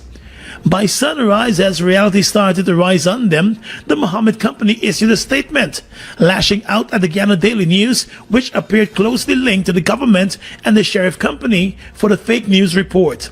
The Mohammeds said it is unfortunate that the real issues affecting the Guyanese people and their families are being manipulated by known associates on a daily basis, adding that Guyana Daily News had used its platform to broadcast false information and disrespect the Guyanese people. Many of those who gathered this morning were less fortunate persons and disabled persons. The Ministry of Home Affairs, in a statement of its own, also condemned the actions of the Guyana Daily News, while not naming the social media entity. The ministry said the social media message that was broadcast across social media was a deliberate attempt to mislead the public and create unnecessary confusion. The Home Affairs Ministry called on citizens to remain vigilant and verify information through official government channels before acting on such announcements. An attorney at law stated on Facebook that there are a number of cybercrime charges that could be filed against the person or persons operating the Guyana Daily News page. Now, that is what took place. I mean, this is so despicable. Guyana Daily News, a claim linked to the government and sheriff, that's what the article is saying, preying on the vulnerability of the poor in the country. I saw the thing, and let me be honest, when I saw it, given that Mr. Mohammed has been he has been known to give stuff to people, I actually send the post to some people, say, look, if you have time, maybe you can go. The truth is that I, to some extent, participate because I shared the post with some people only to discover later that it was false. So I send back out and say, hey, this thing is false, fake news and so on. But these people, I mean, how low can they get? How low can they get? Poor people, and the same morning rain fell, right? So you get people, old people, young people, mothers with baby, run out because, let me face reality. Here you're going to get a free $100,000. People went there. People went there to collect because you're that bad, you're poor. And $100,000 for poor people is a lot of money. Because the government said they're giving you a grant, all adult Guyanese $100,000. And every day they tell you a lot of people complain they can't get it, they register for it, they can't get it. So if you hear that someone is going to give it to you, if you got out there early, people went there very early for it. It is wicked of the Guyana Daily News to have done this. And as the article by Garden said at the end, that some legal person said that they might have committed cybercrime offenses in doing so. Well, once they align to the government, or once they support or they put out propaganda on behalf of the government, the Cybercrime Act doesn't relate to them. That is the reality. Look, you make a check. You make a check. I am giving you this work to see who are the people who was ever charged in Guyana under the Cybercrime Act. Check. Go check. There's one kind of people all the time. The police force has been weaponized to deal with one set of people all the time about cybercrime. So they come and they send the thing, and then Ministry of Home Affairs issued a statement and noted, according to the article 2, Ministry of Home Affairs issued a statement, say, well, they're misleading. And then the thing that makes me laugh, they should rely on government agencies for credible information. Which government agency provides credible information. Which one? Name one. Ropesman, name one. Chronicle? DPI? Which one of them you can say to provide credible information? That is propaganda arm of the government. They are propaganda. So nobody believes whatever they say. Well, let me say nobody. Only the sycophants believe what they tell you. But any reasonable person listen to DPI, that is the Department of Public Information, and the Chronicle, and the other places associated with the government. It's sheer propaganda, nothing more. Nothing more. Right? That is why I made the point earlier. God mostly from news source. Travis Chase, that is me. That is me. They are credible, and whatever they come with anything, they believe. The police corporate communication unit, the police corporate propaganda unit is just not propaganda. As I've said, Brutus dismissed the account of the award, not a peak. Bascom, the own Sergeant Bascom, had 2 sets of cybercrime charges against him, Georgetown, East Coast.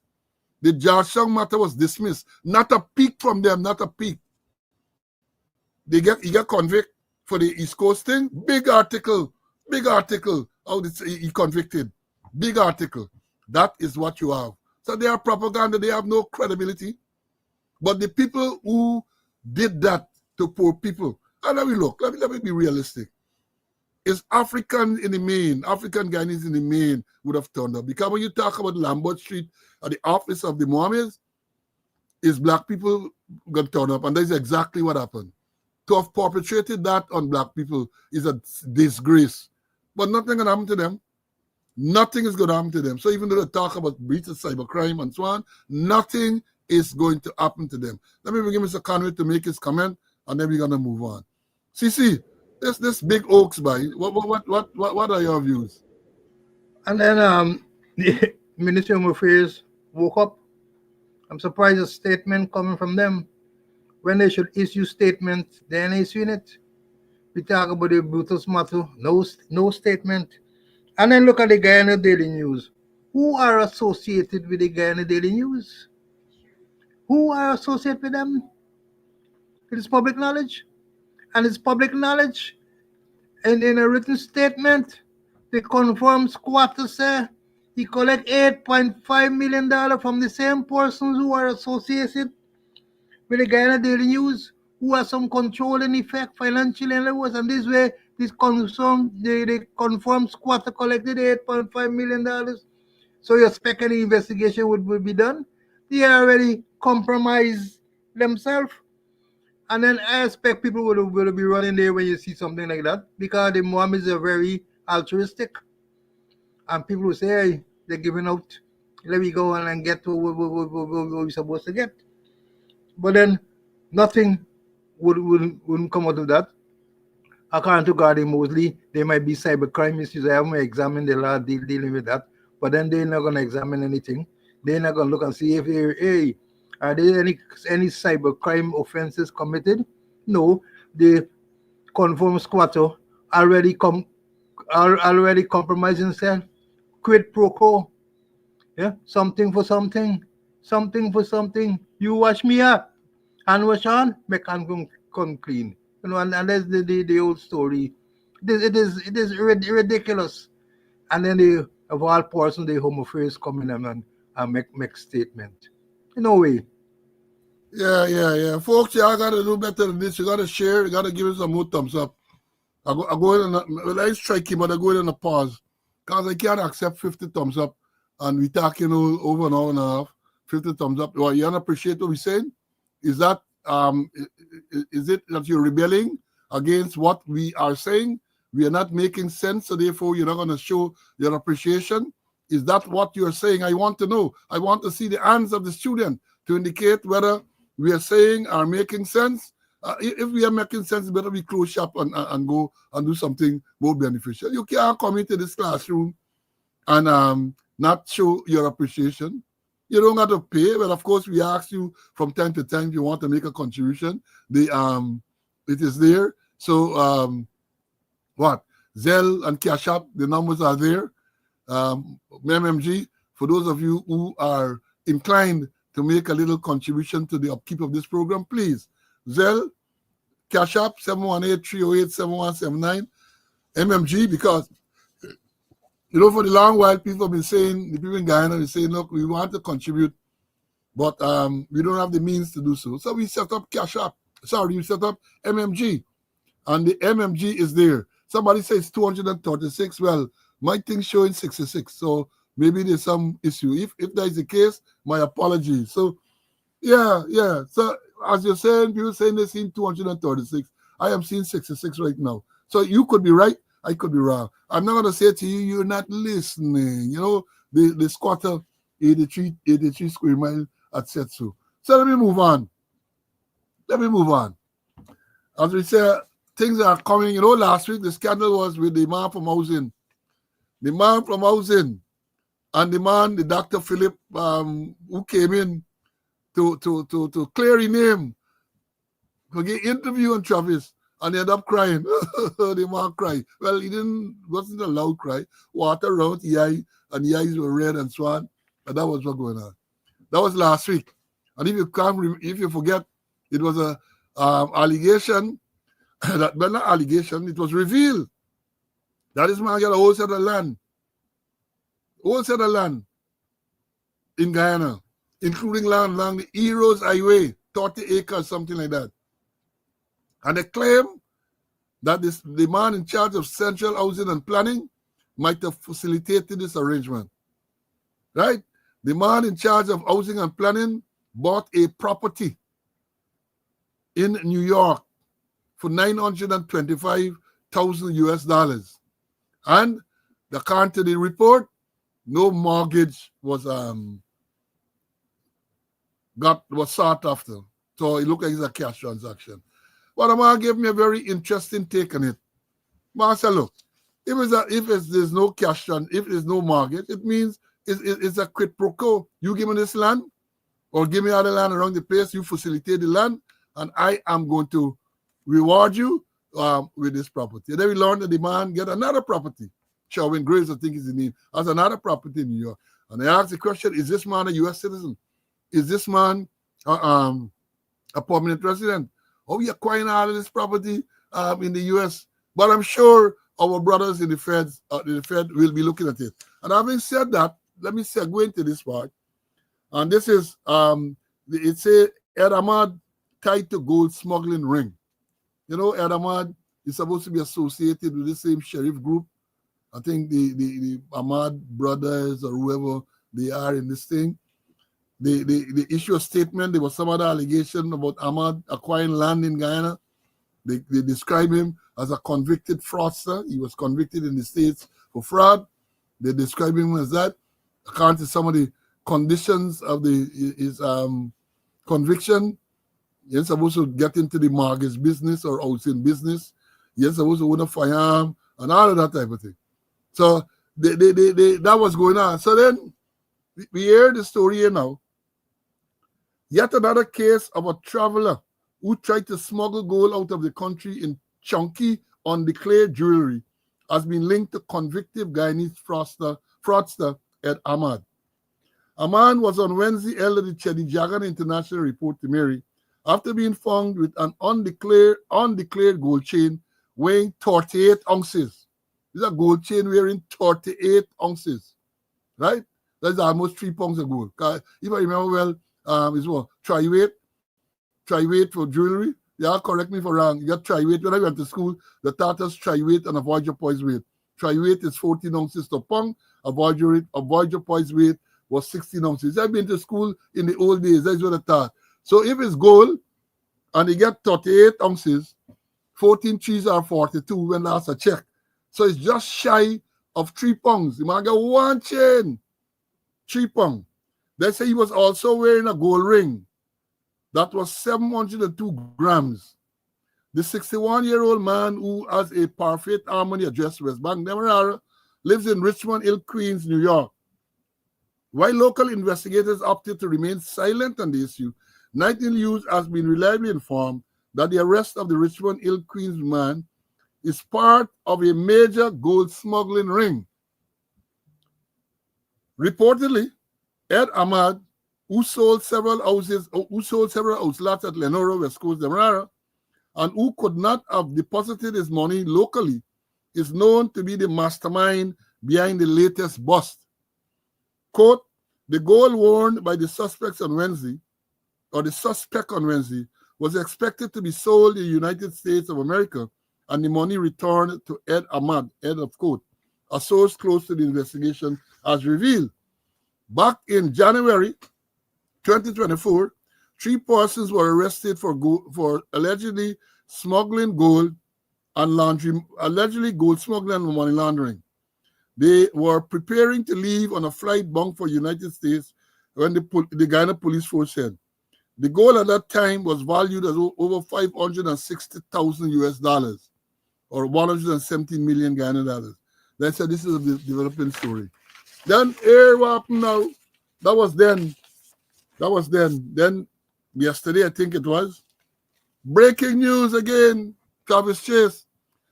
FBI. In case you don't know what is FBI, well, you know, back in the day, when you tell them, they might talk about FBI, they'll say, fine, bony individual. We're not, well, they have other abbreviations too. We're not talking about the fine, bony individuals. They're talking about the Federal Bureau of Investigations. They say FBI agents reportedly raided the home of convicted Guyanese fraudster Ed Ahmad in Queens, New York on Saturday. That is the day before yesterday. Yesterday was Sunday, the day before was Saturday. They said his home in Queens was raided on Saturday. Quote, over 5 ounces of gold, a quantity of cash, and other documents were allegedly removed from the home by the feds, a source related to nightly news. Guyanese Idul Ahmad, who was previously convicted in the United States or New York for mortgage fraud, has inked an agreement for the purchase of land near ExxonMobil's new headquarters at Ogle, East Coast Demerara, to build an upscale residential complex. It was leader of the Alliance for Change, Nigel Hughes, who questioned how the company owned by Ed Ahmad was able to get such low rates for prime lands and why the same isn't offered or isn't afforded to citizens of this country. In defending Ahmad, the government of Guyana has said that there was no preferential treatment given to Ed Ahmad during the sale of the prime lands at Ogle.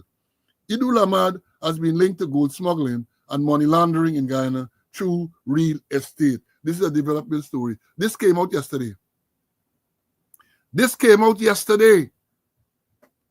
I guess they're going to deny because when a previous thing came out, sheriff said they ain't got no association with Ed Ahmad. They're trying to throw Ed under the bus.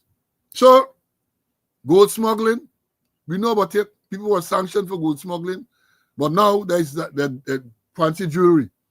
Man get on one chain about 3 pounds of gold. How you moving now? About 3 pounds of gold. Then he got a big band and all of that on his hand. And they're claiming that his gold belonging to, it's part of the gold smuggling thing. Remember some time ago too, they had gold camouflage with silver-plated gold. They're doing that. They're smuggling the gold and they're doing that all the time. Right? That is what they are doing. Someone say FBI is Federal Bureau of Investigation. We know, but they have other abbreviations too. They have other I say flat body individual and all of that. Yeah. Get enough thing coming up. So CC, let me hear you about this gold smuggling. You're my US commander in the what we should call it that ENF division, the largest divisional command in terms of geography and all of that. So you know a lot about gold and what's going on. You have you, my brother. I know a lot of gold because I was commander for Region 1, 7, 8, 9, and 10 at the same time.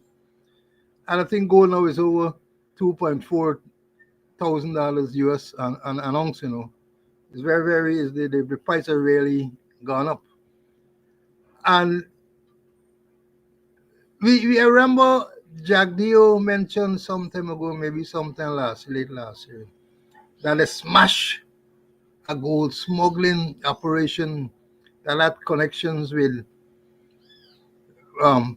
pushing the gold through Suriname. And the seized, I think, was about $48 million from the person.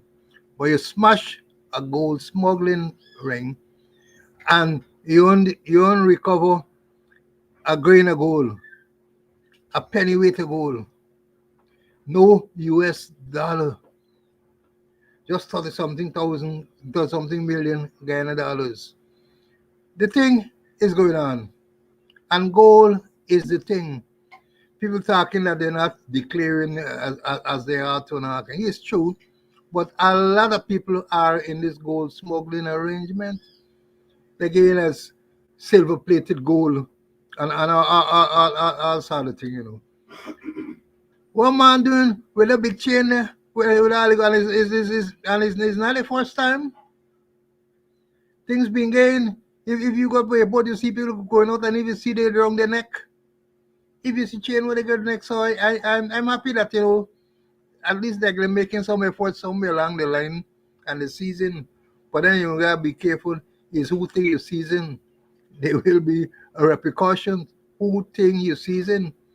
So the thing is that, you know, the gold smuggling is there, and it's on a wild scale.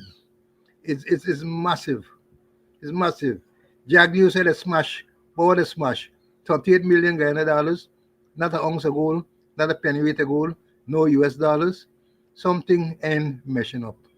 Maybe what happened is just the tip of the iceberg. Yeah, that's what's going on. Just a tip. Obviously, it's just a tip. Obviously, it is just the tip of the iceberg with the smuggling of the gold, and it going on all the time.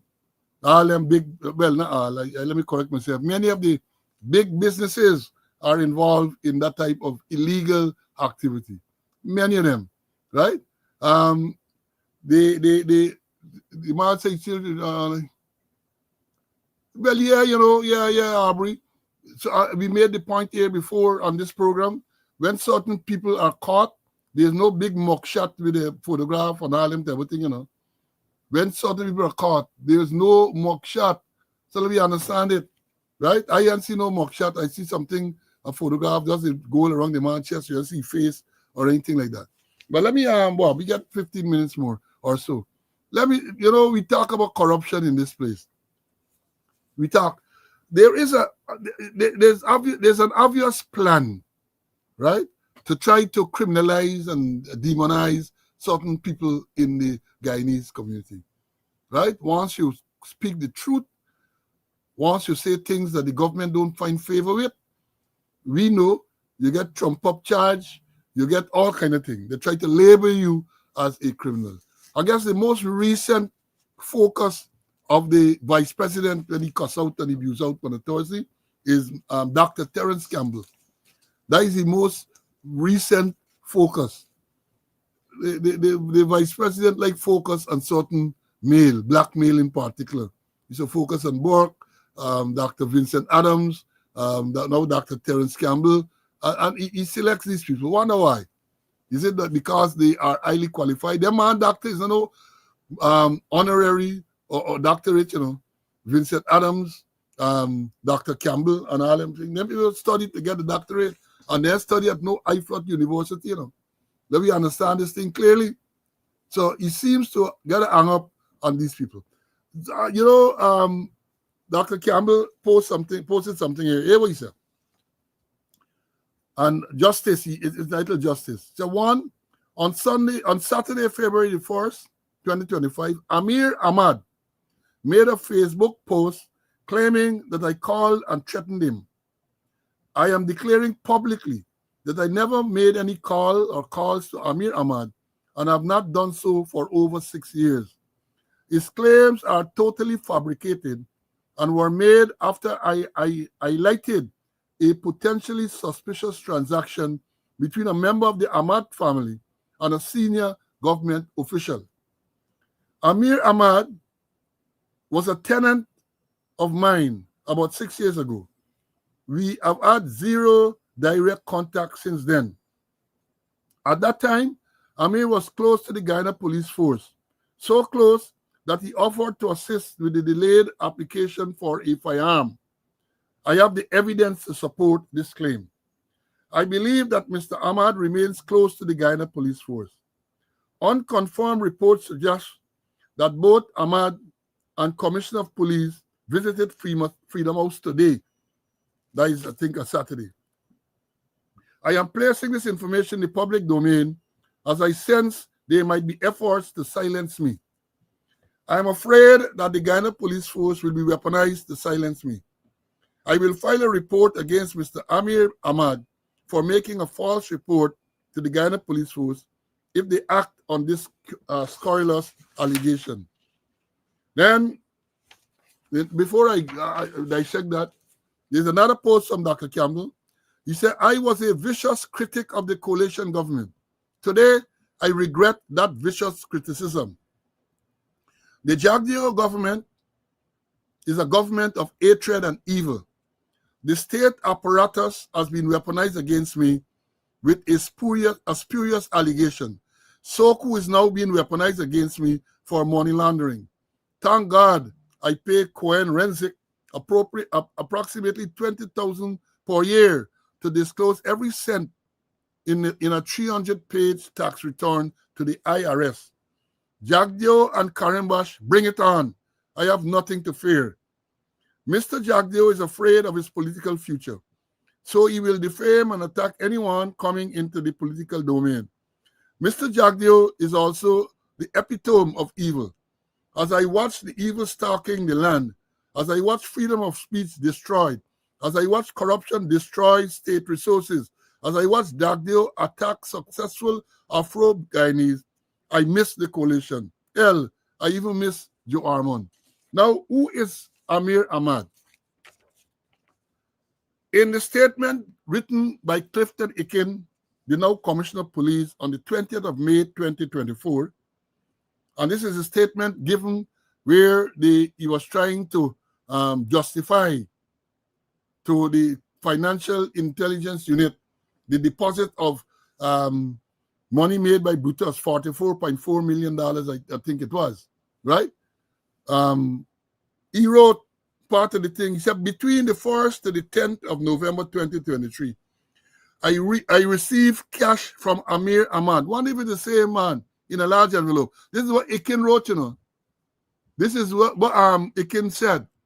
Ikin said, between the 1st to the 10th of November 2023, I received cash from Amir Ahmad in large envelope.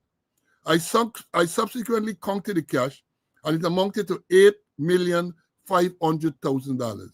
I was told by Amir Ahmad that the extra cash must be kept for any other unforeseen expenses that may arise. And that's the money. That's the wedding money. That is the money collected from Brutus. I don't know. There's many dogs named Pompey, but he can say he collect $8.5 million from Amir Ahmad. Dr. Terence Campbell is saying that Amir Ahmad is making false statements against him, and he said, get close. Amir Ahmad remains close. I believe that Mr. Ahmad remains close to the Guyana police force. He goes on, before that he said, we have had zero contact. Amir was close to the Guyana police force, so close that he offered to assist with my delayed application for a firearm.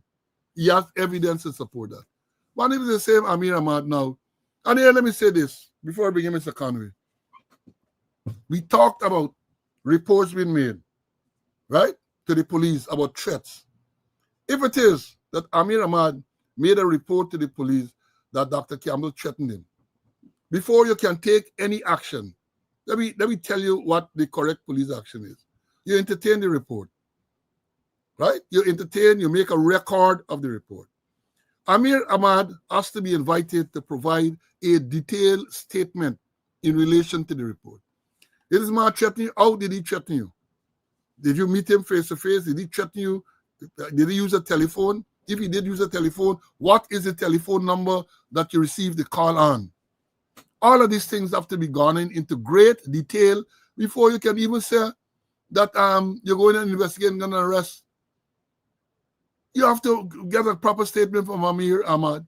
Anybody can walk and say, Ahmad threatened me. Anyone can say that. And as Dr. Campbell points out, once you take the necessary statements and so on, and it is proven to be false, he can then be charged with providing false information to the police. And Dr. Campbell should also sue him for giving false information. Whether it's defamation, the lies will know what it is. But I'm saying from a police perspective, Amir Ahmad makes a report that Dr. Campbell threatens him. The report should be entertained, and then Ahmad has to give a detailed statement. You're not going to take it from me. You're going to tell you, submit a statement. But until such time that a statement is provided and you are satisfied that some offense has been committed, you can't say you're going to arrest nobody. He made the statement. Who ordered when the threats were made? Oh, he called over the phone. What telephone you use? What is the number of the telephone you use when you receive this call? And then you can go check the records. You got no telephone Dr. Campbell get. We could have used other phones and so on. But at least you would have seen that a call was received around the same time. And that is how you do investigation. That is how you do the investigation. But for you to come and say that they are going to look to arrest, or that is what Campbell is claiming, police is being weaponized against people who speak out against the government. Let me repeat that. The police are being weaponized. They get a commissioner who he don't know his head from his ass. And therefore, whatever he's told to do, he does it. That is why they kept him there. He's past the age of retirement, and they kept him to do dirty work like that. Let me bring in Mr. Conway, and then we're going to move to close. CC, your views on this old story that I just read. And it's not finished. We're going to come back again on it some other time. Go ahead. Well, any reports of threats has got to be properly investigated, especially if the person who's making the complaint and the other person, if they maybe at war or they're not on good terms. And you got to be careful in threats that, what was the nature of the threats? If a man tell you, hey, I'm going to make your life miserable, like how Brutus to tell the police superintendent who had 1 week more ago, I'm going to make your life miserable.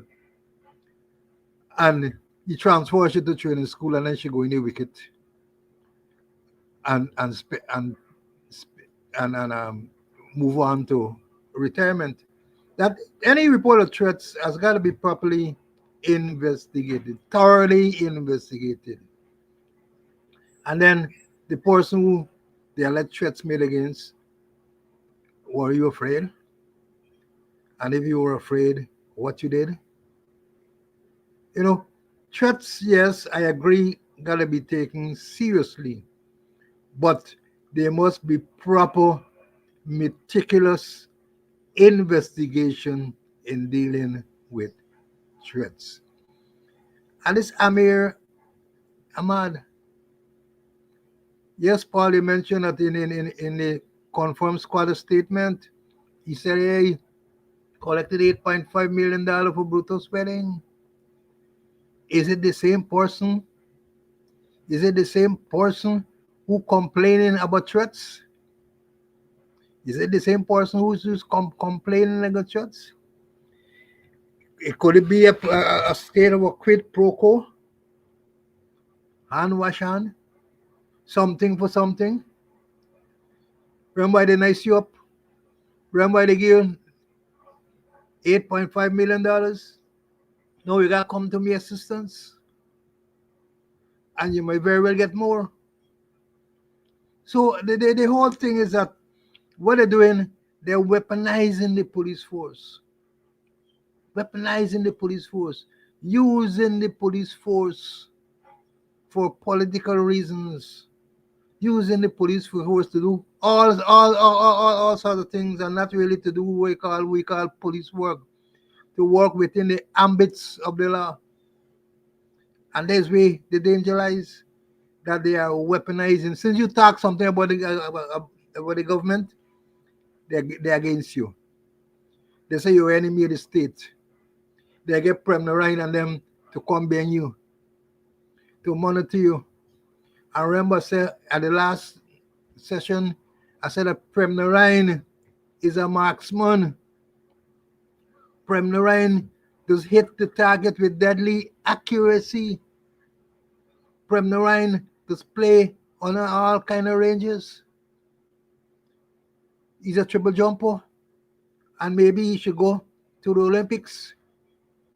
Then it's where we gonna win. We gonna win a gold medal if you send it to the Olympics. But reports of threats, it's got to be treated seriously. It's got to be treated meticulously, and don't be too quick to make any errors. Understand the nature of the threats, and understand how the person on the other side, how the person feels before you jump in to make an arrest. Anybody could make a report of threats. Anybody. But don't be too quick. Yes, you document. Yes, you take statement. Yes, you do proper investigation. Yes, if they are witness. And most times we ask for independent witness. Are there any independent witness so that you can deal with it? But what is going on is that they are weaponizing the police force. They are weaponizing the police force. Somebody go and make statement against the government that they don't like, and they lose the police on you. They lose the dogs of war on you. Yeah, they lose the weaponized force with the extended squatter there. Folks, I know you're going to ask you for your therapy. Before you all ask, let me just give you it. Sit there and fabricate that. Unless you say who the person is, I can't comment on anonymous people. Okay, well, let's talk about specific individuals. What is your relationship with Mr. Sujurong? Su? Oh, Su? My relationship? Nothing. He's a tenant in my place, yeah. And he's a good friend of yours? Yes, yes, he is a friend of ours. He claims. Oh, Lord, Sue? Sue? A man who look Thursday and them thing. Man is a cussing out fluent. And when the thing is put to him, who is Mr. Sujurong? Who? Sue? 6 got the brain, them grays gone into overdrive, trying to come up with some lie. Overdrive. And I say this without any fear of contradiction. The people dealing with the behavioral scientists in them agencies, international investigative agencies and so on, they would have analyzed that tape that you just saw.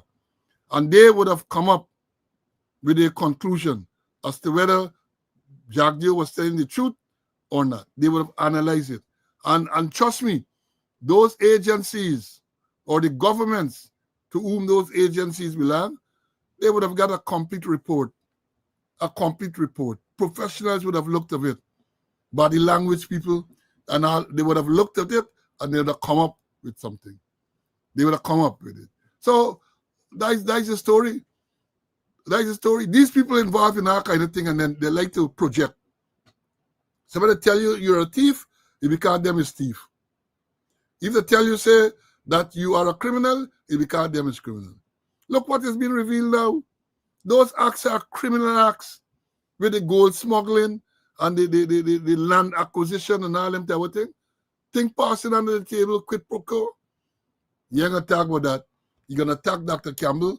You're going to attack Dr. Adams. You're going to attack Nigel Lewis. And I'm going to talk about that because this man get the audacity to talk about land that people get eat.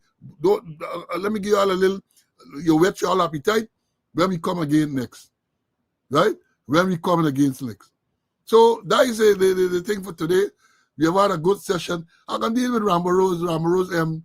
They said he got a Rambo Rose M on the guy needs a dining line for food. That is the thing that intrigues me, With all what's going on over the past 4 or 5 years, them people don't want to talk about that. They're going to go back till in the 60s and 70s to tell you that you should line up for food. You used to do that. This is shot, that is shot. Right now, some of those things are happening. You should line up for food because food was available. Now you can't even get the food. Some people can't get food. Why you believe all those hundreds of people turn up at this Oaks thing with Ghana Daily News and Mohammed? Because people are in need. People are in need. Some Mohammed, Rambo Rose, or whatever we name, they can come. I can deal with you another time. We ain't got time today to deal with you. But I'm saying, did I remember what happened recently? A permanent secretary, first time in the history of this country, gets sanctioned for corruption. Then talking about that. The other permanent secretary can deal with that in the next program. They get charged criminally. They not tell you about that. They don't tell you about that. But they're gone back, way back into the 80s and 90s. They tell you about Bonham. Bonham died in 1985. A lot of people now never saw Bonham. 1985, Bonham died in August 1985. And that's what they're bringing now when they come. They tell you about Bonham, and they tell you all them type of thing. We're going to deal with that. We don't deal with politics here. We deal with corruption and incompetence. And that's what we're going to continue to point out. But I think Mr. Connie might want to get a brief closing. CC, any brief closing from you? Somebody just WhatsApp me a message, and they're talking about the squatter. They said the squatter is short and not a high-level thing passing over here. It's short, therefore not a high-level thing passing over here. That's all I want to say. All right, good. Thank you, my brother. Take care. I see Rambrose, the last statement he make, he said, well, we have to get back into for them days. I can deal with Rambrose. I left it to me. I can deal with it in time. I can deal with it in due time. So, folks, we have had a good show today. They're going to continue to set out the trolls. You know me. If they want to come, if they want to really put out certain things, don't use me program. Don't use our speaking out. Let them go and start their own program for put out the propaganda. I am tolerating them with the nonsense. So y'all know me style. For until they come, bye-bye, Felicia. That is what we're doing to them. If you want to come to talk about propaganda or you push all them type of thing, people like Rambo Rose and them, start your own show. And you get all the time to do your thing. Go to GDN, right? Send out your propaganda. Go to DPI. Go to Guyana Times. Go to those organs, those propaganda organs of the government. Folks, we've had a good morning. Your attendance was outstanding for this Monday morning. I wish to commend you. And again, I wish to say to you, again, congratulate and thank all of those who have been making contributions to keep this program going. Even while we were talking here, I think I saw a note where somebody made a subscription, at least one or two. Thank you very much. And we're going to bring you the information. Our next program is scheduled for Wednesday. As I've said repeatedly, subscribe to the channel, hit the notification button, and if something happens like it did between last Wednesday and Thursday, we're going to come and we're going to bring it to you. We're not going to wait until the scheduled time. So, folks, stay well. Let me see. Until we reach again, God's willing, because everything you have to leave to the Father. Unlike Mr. Brutus, because somebody told me that last week when we talked about Thursday, he said Brutus, he should pray. And I said, Brutus, tell him, please, he didn't believe in God. He didn't believe in no God. He didn't believe in no deity. So maybe that is why he finds himself in all of this legal trouble, legal and mental and other trouble. So, folks, until we meet again, God's willing, stay safe. Bye.